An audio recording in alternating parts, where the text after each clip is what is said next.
दोस्तों, वर्ष 2023 में 29 अप्रैल दिन शुक्रवार को सीता नवमी पर्व मनाया जाएगा। प्रति वर्ष वैशाख मास के शुक्ल पक्ष नवमी तिथि को सीता नवमी मनाई जाती है। इस दिन को जानकी नवमी पर्व के नाम से भी जाना जाता है। यह हिंदुओं का महत्वपूर्ण त्यौहार है और इस दिन माता सीता तथा प्रभु श्री राम की पूजा की जाती है।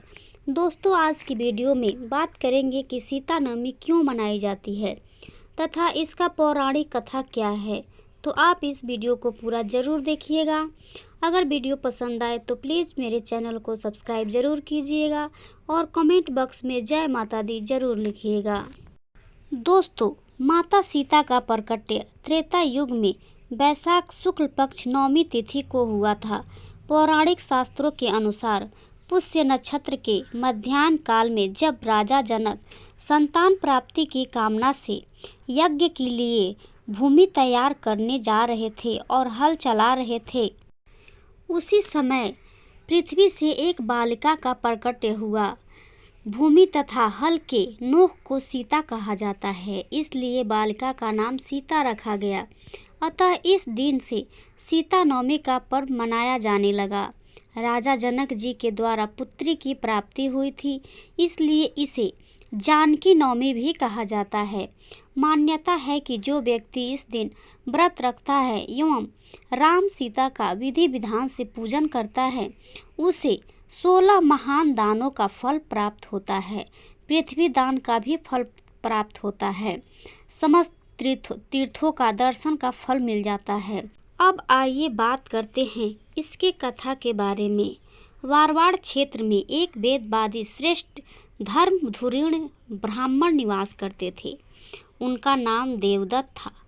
उन ब्राह्मण की बड़ी सुंदर पत्नी थी, उसका नाम शोभना था। ब्राह्मण देवता जीविका के लिए अपने गांव से अन्य किसी गांव में भिक्षा मांगने के लिए गए हुए थे। घर में ब्राह्मणी कुसंगत में फंसकर व्याधि विचार में प्रवृत्त हो गई थी। अब तो पूरे गांव में उसके इस निंदित कर्म की चर्चाएं होने लगी थी, परंतु उस दुष्टा ने गांव को ही जलवा दिया। दुष्कर्मों में रत रहने वाली वह जब मर गई तो उसका अगला जन्म चंडाल के घर में हुआ। पति के त्याग करने से वह चंडालिन बनी। गांव जलाने से उसे भीषण कुष्ठ हो गया तथा व्याधि विचार कर्म के कारण वह अंधी भी हो गई। अपने कर्म का फल भोगना ही था। इस तरह अपने पाप कर्मों के फल भोगती हुई देश देशांतर भटकने लगी। एक बार देवयुग से वह भटकती हुई कौशलपुरी पहुंच गई। संयोगवश उस दिन वैशाख मास शुक्ल पक्ष की नवमी तिथि थी, जो समस्त पापों का नाश करने में समर्थ है।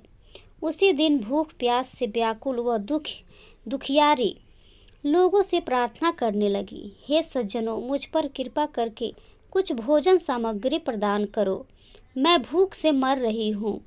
ऐसा कहती हुई वह स्त्री श्री कनक भवन के सामने बने 1000 पुष्प मंडित स्तंभों से गुजरती हुई उसमें प्रविष्ट हो गई। उसने पुनः पुकार लगाई, भैया कोई तो मेरी मदद करो, कुछ भोजन दे दो। इतने में एक भक्त ने उससे कहा, देवी, आज तो सीता नवमी है, भोजन में अन्न देने वाले को पाप लगता है, इसलिए आज तो अन्न नहीं मिलेगा। कल पारण करने के समय आना, ठाकुर जी का प्रसाद भर पेट मिलेगा। किंतु वह नहीं मानी। अधिक कहने पर भक्त ने उसे तुलसी एवं जल प्रदान किया।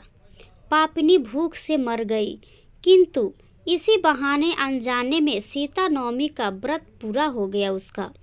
अब तो परम कृपालिनी ने उसे समस्त पापों से मुक्त कर दिया।